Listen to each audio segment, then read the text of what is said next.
Chapitre 3. Se plaindre à tort et à raison. Pourquoi le champ de la blessure est-il de tous le plus prospère? René Char, Lettera Amorosa. Il arrive que nous puissions penser que le sort s'acharne contre telle personne, ou même contre nous, ou encore que nous entendions un proche le supposer ou l'affirmer. Dans de telles circonstances, certains diront qu'ils n'ont pas de chance, alors que d'autres maudiront telle circonstance ou incrimineront telle personne, et que d'autres encore se tiendront pour responsables, voire coupables, de tout ce qui leur arrive. Certes, selon ces croyances, les postures et les discours ne sont pas les mêmes, mais le malaise de fond est proche. Il concerne les injustices vécues, surtout celles qui n'ont pas pu être exprimées, autant que celles qui n'ont pas été entendues ou reconnues. Lorsque l'iniquité n'est pas directement perçue comme telle ou lorsqu'elle est niée, par soi-même ou par d'autres, la personne qui l'a subie peut devenir amère et désenchantée. Si les désillusions se répètent, elle peut perdre son élan de vie et sentir grandir en elle un fond de mélancolie inexplicable. Soraya, serviable et dévouée, constate qu'elle est souvent attristée sans raison apparente. Elle découvrira peu à peu à quel point les injustices dont elle a souffert dans son enfance pèsent encore sur elle aujourd'hui. D'autres, rabroués par un entourage peu amène, lorsqu'ils s'exprimaient, ont développé des désordres somatiques qui échappent à l'entendement des médecins. Clément souffre ainsi d'une sciatique depuis des années. Constance a des infections urinaires à répétition. Ulysse connaît de violentes douleurs au ventre. Enfin, plus rarement, des individus rejetés, lorsqu'ils ont mis en évidence une improbité, se suicident ou se laissent complètement aller, la résignation s'accompagnant pour eux d'une lente et dégradante descente aux enfers. Honoré de Balzac en donne une illustration saisissante dans Le colonel Chabert. À Paris, en 1817, un vieil homme vêtu à l'ancienne se rend à la charge de maître Derville et insiste pour rencontrer l'avoué. Il prétend être le colonel Chabert, mort à la bataille d'Eylau. Enfant trouvé, Hyacinthe Chabert est devenu colonel dans la garde impériale pendant l'expédition napoléonienne en Égypte. À son retour, il a épousé Rose Chapotel, une prostituée, et s'est installé à Paris dans un hôtel particulier très fastueux. En 1807, lors de la bataille d'Eylau, Chabert est blessé. Gisant parmi les soldats exangues, il est tenu pour mort. Pourtant, dans la fosse commune, sous les cadavres, il est resté vivant. Lorsqu'il revient à Paris, il découvre que Rose s'est remariée au comte Ferraud, un homme très ambitieux dont elle a 2 enfants. Elle dispose de la fortune du colonel. Elle s'est gardée de répondre à ses lettres. Lorsqu'elle apprend qu'il est vivant, elle refuse de le reconnaître et l'accuse d'être un imposteur.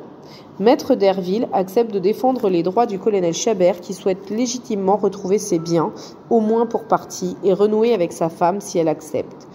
Stratège rouée et arriviste, cette dernière le fait patienter pour gagner du temps, mais ne lâche rien. Usé et sans illusion, Chabert renonce à toute transaction. Seul, âgé et désargenté, il se réfugie à l'hospice de Bicêtre où il devient l'anonyme numéro 164, 7e salle. Quelques années après, venu rendre visite à Chabert, devenu méconnaissable à cause de la misère, Derville s'écrie « Quelle destinée !» Sorti de l'hospice des enfants trouvés, il revient mourir à l'hospice de la vieillesse. L'avoué préfère quitter Paris, dégoûté par les injustices auxquelles est confronté l'homme de loi. Les injustices vécues par Chabert sont nombreuses. Derville en est le témoin médusé. Tous deux sont impuissants face au pouvoir du mensonge, de l'absence de scrupules, de l'intrigue et des appuis politiques. Confrontés à l'improbité, surtout lorsqu'elle se répète et s'accentue, l'être humain se sent douloureusement réduit à l'impuissance, ce qui redouble la violence de son sentiment d'injustice. Nous y reviendrons plus tard, plus précisément, en évoquant en particulier les cas où l'impuissance est renforcée par l'abandon. Pour l'heure, explorons en quoi la plainte serait l'une des voies majeures pour faire entendre l'injustice et la voir validée, au moins par quelques autres. La plainte comme action. Le dictionnaire électronique des synonymes répertorie une dizaine de synonymes pour le terme plainte. Jérémiade, récrimination, lamentation, gémissement, doléance, complainte, protestation, grief, réquisitoire, réclamation, pleurs, etc. Le plus intéressant nous semble, comme souvent d'ailleurs, de partir de l'étymologie. Elle souligne ici la force de la plainte et contredit la connotation péjorative qui lui est parfois associée. En effet, Plainte vient du verbe plaindre, qui évoque une action physique. En latin, plangere signifie frapper, comme le rappelle le dictionnaire Trésor de la langue française, d'où se frapper la poitrine en signe de douleur, d'exaltation. Se livrer au transport de la douleur, se lamenter, pleurer quelqu'un, quelque chose. La violence agit du geste, accompagne la violence morale subie. Le geste peut accompagner la plainte sur soi-même comme la plainte pour autrui. La plainte serait-elle une sorte d'exutoire physique d'une souffrance morale insoutenable si elle est inhibée, tue, cachée à autrui par pudeur, par décence, voire par orgueil? Très proche de la plainte se trouve la complainte. Complaindre signifie étymologiquement plaindre avec. Et l'on utilisait même naguère le verbe pronominal se complaindre pour évoquer la plainte de soi-même. Nous verrons que lorsque personne n'est enclin à nous plaindre, nous avons tous plus ou moins recours à l'apitoiement sur soi-même ou à la sollicitude envers soi-même. Par ailleurs, la plainte a souvent été associée à la musique et à la poésie, dans le genre de la complainte. Voilà qui évoque le caractère lyrique et très personnel de l'expression de la douleur. Il semble révélateur que la complainte ait pu être célébrée en d'autres temps comme genre littéraire et musical. L'expression de la douleur avait alors droit de cité et même pouvait susciter l'intérêt. Probablement accepterait-on beaucoup moins de nos jours ce type de chant ou de poème, sauf dans le domaine amoureux, où la complainte du mal-aimé se porte plutôt bien. L'amour est inlassablement au centre de nos préoccupations humaines. Le poète Jules Laforge a écrit un recueil intitulé Les Complaintes, dont il précise très clairement le projet. Et toujours mon cœur, ayant ainsi déclamé, en revient à sa complainte, aimer, être aimé. Si en musique et en poésie, la complainte est un chant plaintif, une lamentation ou une série de lamentations, c'est qu'elle joue ce rôle central de la plainte qui cherche à se faire entendre et dont la fonction sociale est avant tout d'attester de la douleur d'une injustice. Le seul bruit sensible, hors des murailles de Jérusalem, était la complainte monotone des femmes turques qui pleuraient leur mort. Observe Lamartine. Nous savons bien à quel point la mort, surtout si elle est inopinée ou si elle concerne une personne jeune, peut nous paraître désespérément injuste, parce que imméritée et irréparable, autant que tragique, parce que irrémédiable. Les proches des victimes des attentats terroristes de ces dernières années expriment ce profond sentiment d'injustice face à l'abomination arbitraire de la barbarie. Les lamentations de la pleureuse antique. Ce qu'on appelle myriologue désigne le chant de deuil des femmes grecques sur le corps de leurs proches. Il s'agit là de manifestations poétiques de la douleur d'une épouse, d'une sœur ou d'une mère, en présence des restes d'un époux, d'un frère ou d'un fils. De cette réalité de l'Antiquité, nous conservons des traces littéraires. Le chant 14 de l'Iliade d'Homère en est une. Priam a rapporté le cadavre d'Hector placé sur un lit dans l'intérieur du palais. Des chanteurs conduisent le chant funèbre et les femmes en gémissant leur répondent. La veuve d'Hector, puis la mère d'Hector, puis sa belle-sœur font entendre leurs plaintes auxquelles répondent les plaintes d'accompagnement des femmes présentes et les chants funéraires des officiants. Quand Priam et le héros sont dans le palais, ils déposent Hector sur un lit funèbre entouré de chanteurs qui entonnent des hymnes de deuil. Tandis qu'ils font entendre ces chants lugubres, les femmes y répondent par de tristes lamentations. Andromaque, en tenant dans ses mains la tête du valeureux Hector, commence les gémissements en disant « Cher époux, tu es mort à la fleur de ton âge et tu me laisses veuve dans ton palais. » Ainsi gémit Andromaque et ses femmes pleurent autour d'elle. Il est intéressant de noter comment, dans une époque qui impose des discours politiquement et socialement corrects, malgré l'immense violence dont nous sommes bien souvent assaillis, la possibilité d'exprimer sa douleur est notablement réduite par les volontés des uns d'en étouffer la plainte et des autres de positiver à tout instant. Le récit mortuaire se poursuit. Alors, Écube se lamente en disant « Hector, toi le plus aimé de mes enfants, tu étais chéri par les dieux pendant ta vie, et maintenant tu n'es plus. » Écube, par ses paroles entrecoupées de sanglots, fait répandre des larmes à tous ceux qui l'entourent. Alors Hélène s'avance et s'écrie en pleurant « Ô Hector, de tous les frères de mon époux, tu étais celui que j'aimais le plus. » En prononçant ces paroles, Hélène verse des torrents de larmes et tout le peuple redouble ses gémissements. Qui pourrait s'abandonner à de telles lamentations aujourd'hui, avec une telle ardeur et d'une façon si démonstrative, sans être aussitôt accusé de sensiblerie, de pathos ou de complaisance larmoyante? L'époque était alors aussi favorable au long temps nécessaire au deuil, consacré à l'expression soutenue de l'affliction, qu'à l'empathie partagée avec d'autres, y compris avec le groupe élargi. On trouve des scènes équivalentes chez les tragiques grecs, par exemple les cris déchirants du premier chœur dans les suppliantes d'Euripide, qui sont une invocation à partager sa douleur avec les autres et à unir ses souffrances en un chant funèbre.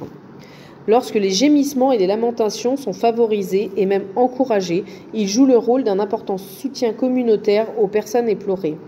Cette fonction sociale existe encore dans bien des cultures et de nombreuses contrées. Une autre source littéraire qui en fait largement mention est la Bible hébraïque, la Torah notamment, à travers les récits des malheurs de Jérémie et de Job. À l'origine des Jérémiades. En 587 avant Jésus-Christ, Nabuchodonosor, roi de Babylone, dévaste Jérusalem, détruit le temple et emmène ses habitants en exil. Le prophète Jérémie fait entendre sa plainte devant le malheur de son peuple. La Bible en a conservé les 5 lamentations, exprimant la stupeur et la peine du poète-prophète. La première s'ouvre sur ces mots : « Hélas, la voici abandonnée, cette ville autrefois si peuplée. » De nouveau, l'injustice a partie liée avec l'abandon. Il est intéressant de noter que Jérémie, comme Job, ne se contente pas de se plaindre. L'un et l'autre n'hésitent pas à incriminer Dieu, à s'en prendre à lui des malheurs qu'il leur inflige.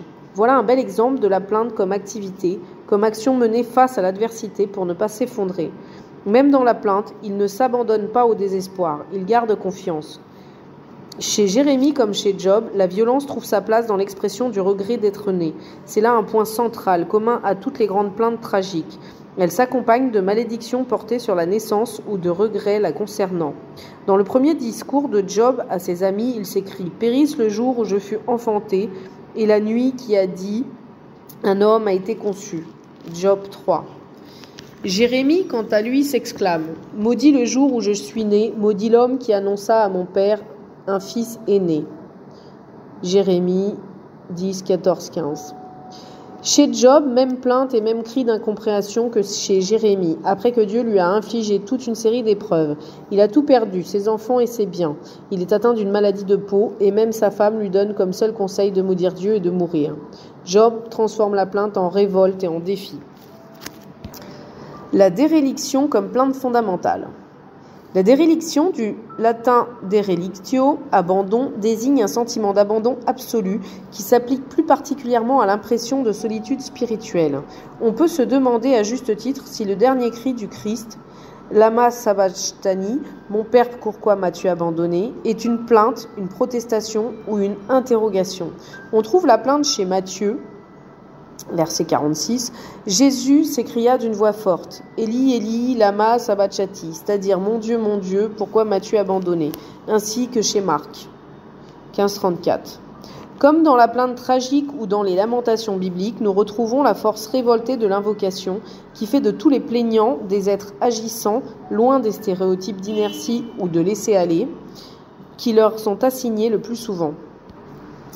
Quelle suspicion ou quelle résistance pousserait certains à vouloir censurer les pleurs et les doléances. Gustave Flaubert, dans l'une de ses lettres, pose la censure comme l'un des pires crimes. Elle peut effectivement faire partie des plus graves préjudices, surtout lorsqu'elle vient faire taire les réquisitoires légitimes contre des abus ou autres torts subis. Le cri tragique ou le regret d'être né. Alors que la protestation énergique du petit Calimero est légère, malgré sa force de conviction, la plainte tragique est grave car elle quitte le registre des doléances ordinaires pour une réflexion plus solennelle, touchant à des questions en lien avec la destinée, avec que les anciens appelaient le fatum, le verbe latin qui signifie dire, prédire. Chacun est amené à réfléchir au sens à donner aux affres dans lesquelles il se débat, si celles-ci sont prédites. Destin juste, implacable fatalité. Est-il pourtant nécessaire de chercher un sens au malheur ? La plainte n'est plus alors récrimination contre un destin prédéterminé, mais cri de colère contre un acharnement littéralement insensé qui n'a ni raison ni signification.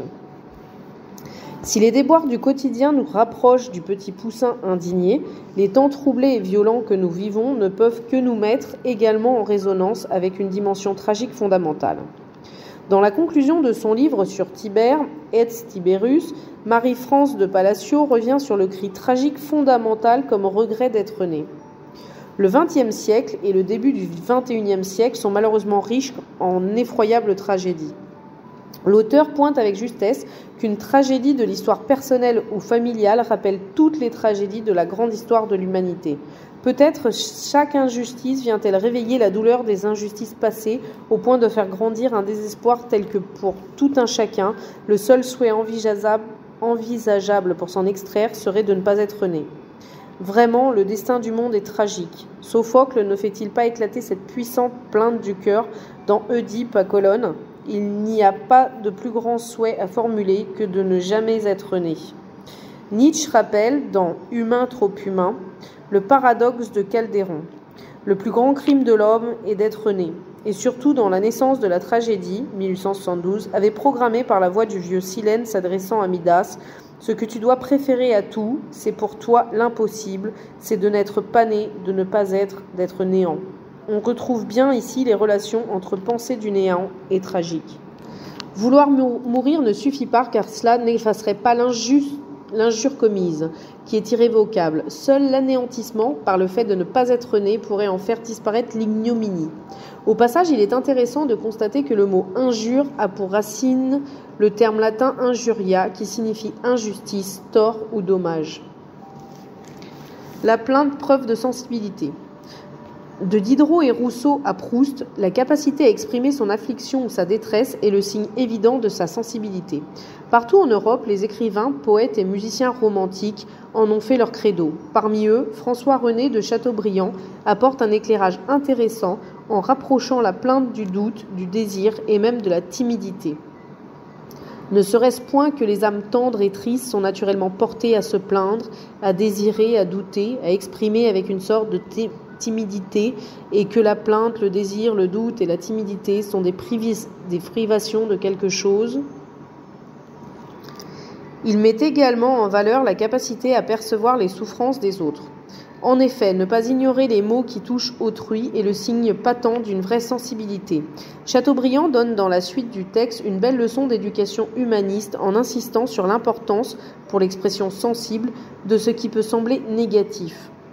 Enfin, les images favorites des poètes enclins à la rêverie sont presque toutes empruntées d'objets négatifs, tels que le silence des nuits, l'ombre des bois, la solitude des montagnes, la paix des tombeaux, qui ne sont que l'absence de bruit, de la lumière, des hommes et des inquiétudes de la vie. Son humanisme rejoint la plainte tragique, comme en témoigne ce passage très touchant après la mort de sa mère, sur la désolation consécutive à la mort des proches. « Ne te parlerai-je plus ? Jamais n'entendrai-je tes paroles, jamais, frère plus aimable que la vie, ne te verrai-je. Ah, toujours, je t'aimerai. Je viens de quitter un ami, je vais quitter une mère. Il faut toujours répéter les vers que Catulle adressait à son frère. Dans notre vallée de larmes, il est je ne sais quelle plainte éternelle qui fait le fond ou la note dominante des lamentations humaines. On l'entend sans cesse et elle continuerait quand toutes les douleurs créées viendraient à se taire. » Cette profonde observation de l'âme humaine chez Chateaubriand résume au mieux la nécessité de la plainte, mais aussi sa vocation à exprimer les subtilités de la sensibilité. Chateaubriand met également en valeur son caractère universel et sa capacité à servir d'exutoire irremplaçable dans l'histoire de l'humanité. Les jamais et toujours traduisent la découverte tragique, à contrario, de la fugacité du temps humain. La plainte qui accompagne cette révélation, ou plutôt ce rappel d'une vérité tellement cruelle que chacun passe sa vie à tenter de l'occulter, est elle aussi associée à un temps transcendant, la finitude humaine. La plainte éternelle, selon Chateaubriand, venue du fond des âges et ininterrompue que l'homme ne peut chercher à éviter, fait la spécificité, touchante ou contrariante, de son humaine condition. Les facettes de la plainte contemporaine. Souvent confondues avec le fait de râler ou de maugréer contre les déconvenus de l'existence et surtout de grogner pour faire entendre haut et fort son insatisfaction, la plainte aujourd'hui peut avoir un caractère lancinant, épuisant pour l'entourage, du fait de la répétition des mêmes reproches ou réprobations contre une société qui, décidément, va mal. Le grand risque est tout de même de faire passer un mécontentement persistant pour de l'indignation, la mauvaise humeur pour de la conviction et plus encore l'insatisfaction pour de l'injustice. Il est d'ailleurs frappant de constater à quel point, depuis 1 ou 2 décennies, le mot frustration est devenu fréquent, comme si la société consumériste à laquelle nous participons nous rendait impérieux, voire capricieux, ne supportant plus le moindre manque, le moindre délai dans l'obtention prétendument due de notre jouissance.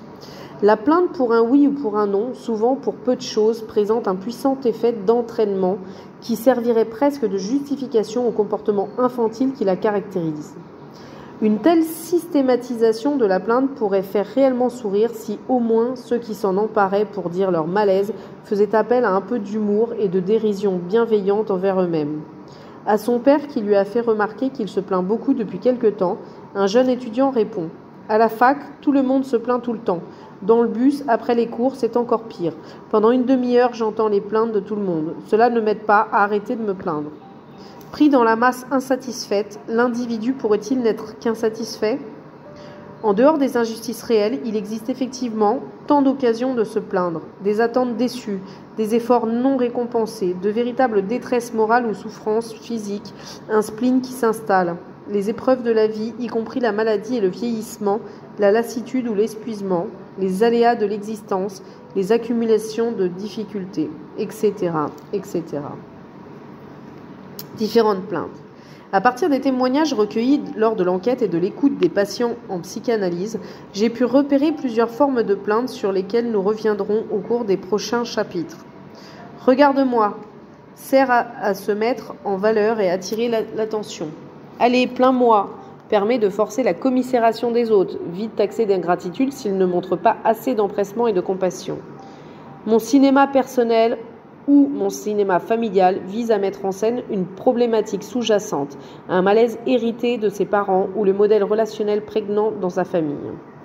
J'ai peur, attention danger, résume des gémissements incompréhensibles, voire insupportables pour l'entourage, car ni les uns ni les autres n'ont consciemment accès aux informations. Traumatisme personnel ou mémoire généalogique qui permettrait de connaître les véritables raisons de ces alarmes. J'ai mal, entends ma douleur, correspond à une insistance dans la lamentation. Celle-ci n'étant pas facilement accueillie de bonne grâce, certains sujets tentent de mieux se faire entendre en appuyant, parfois trop. Ces différentes variantes de la plainte peuvent laisser perplexe, d'autant que dans de nombreux cas, la protestation apparente ne correspond pas aux vraies doléances profondes, motivant malgré elle un réquisitoire incessant qui souvent lasse l'entourage. Ainsi, Béatrice est très critique envers les hommes. Je les trouve lâches, faibles, égoïstes, intéressés, calculateurs, égocentrés, imbus d'eux-mêmes, bestiaux, irresponsables, jouisseurs, incapables de reconnaître leurs erreurs et de se remettre en question. Elle dit n'avoir vécu que des déceptions et s'en plaint fréquemment, sans pouvoir reconnaître encore de quelles injustices profondes elle se plaint en réalité. Dans d'autres situations, les lamentations sont fréquentes car elles tentent de manifester un trop-plein d'injustices non exprimées ou non reconnues comme nous l'avons mentionné précédemment. C'est le cas de Joanne, par exemple. Joanne vit seule depuis qu'elle est adulte. En dehors de son travail comme éditrice financière, fonction qu'elle exerce avec zèle, impeccable, elle ne cesse de gémir et de pleurer sur son sort. Elle n'a qu'une seule amie, d'une patience exemplaire, s'entend peu avec ses frères qu'elle voit rarement, n'a pas été en relation amoureuse avec un homme depuis plus de quelques jours. Depuis plusieurs années, elle est atteinte d'une sclérose en plaques. Elle regrette de n'avoir pas d'enfant, pas de vie de famille, de ne pas réussir à partir loin de chez elle à cause d'une angoisse irrépressible qui l'étreint douloureusement. Elle n'a pas pu dire adieu à son père avant sa mort et ne peut voir sa mère sans se mettre en colère. Lors des premières séances, le discours ininterrompu de Joanne est difficilement soutenable tant il se présente comme une litanie de malheurs. Pour d'autres, les injustices se sont également accumulées sans possibilité apparente de les faire cesser et de les dénoncer, comme pour Jessica qui vivait dans un système familial de type « tu as tout le temps tort ». Quoi qu'elle dit ou fit, ses parents, relayés par ses frères et sœurs, s'ingéniaient à lui faire honte et à la rendre coupable de tout ce qui n'allait pas, selon la politique bien rodée de désignation d'un bouc émissaire. À la douleur s'ajoute parfois la terreur lorsque la souffrance est instrumentalisée. La scélératesse ou l'injustice redoublée. Au fond, le scandale est de faire tomber une personne qui trébuche, rappelle un collègue psychiatre. Nous avons pu constater combien un tort peut facilement être tu ou censuré ou nié et combien cette façon de le tenir pour rien amplifie l'injure qui est faite et la blessure qui en résulte. Injury en anglais ne signifie-t-il pas blessure? Laurence est abasourdie. Le lycée l'a appelé le matin pour lui faire savoir que son fils de 17 ans, sous pression juste avant l'écrit du baccalauréat, a eu une crise de tétanie durant un cours. Laurence était très inquiète pour son enfant qu'elle est allée rejoindre le plus vite possible à l'hôpital. Quelle n'a pas été sa stupéfaction le soir en rentrant du travail d'apprendre qu'une élève de la même classe que son fils l'avait filmé durant sa crise de tétanie jusqu'à l'arrivée des pompiers, puis avait immédiatement posté la vidéo sur Instagram avec le commentaire « Pourvu qu'il crève, ça nous permettra de manquer les cours ». Laurence ne sait plus quoi penser du monde dans lequel grandit son fils. Quelle violence et quel manque de respect. Cela lui rappelle toute proportion gardée la vidéo de la tuerie du vendredi 13 novembre 2015 au soir, rue de Charonne à Paris, vendue à des journalistes pour la somme de 50 000 €. Laurence est éberluée. L'injustice la révolte. Quelques jours plus tard, le fils de Laurence est de nouveau attaqué par la même jeune personne de bonne famille de son lycée très huppé. Cette fille de milliardaire, se croyant protégée par la fortune de son père, a publié sur un réseau social la photo de la jeune femme afghane mutilée dont le nez a été coupé pour la punir de sa désobéissance à son clan, avec le commentaire « Ce trou ressemble au vagin de N », le nom de la petite amie du fils de Laurence, mais au moins il est propre. Laurence est effondrée. En racontant cela, elle est prise de forts vertiges. Elle s'inquiète pour l'avenir des jeunes, qui peinent à trouver de vrais repères humains dans un monde perturbé par une nette recrudescence de la violence. Cette situation d'abus grave et de malhonnêteté, conjuguée à l'appât de la notoriété ou du gain facile, évoque le film magistral de Stanley Kubrick, Eyes Wide Shut, sorti en 1998, dans lequel une société secrète de New York est, aussi dépravée que puissant et fortunée, est prête à mettre à mort, pour la seule jouissance de se croire au-dessus des lois, un simple citoyen qui a découvert leur lieu de débauche et les rituels grandiloquents qui théâtralisent leurs cérémonies orgiaques. Aussi pouvons-nous constater qu'il est possible de tirer profit de situations pénibles pour autrui. L'empathie et la considération ne sont pas aussi partagées que nous le voudrions. Non seulement l'injustice peut être malaisée à exprimer et éventuellement difficile à entendre, mais il n'est pas rare qu'elle conduise à de nouvelles humiliations. De ce fait, il n'est pas étonnant que certaines personnes puissent hésiter à se plaindre ou prennent certaines précautions pour le faire.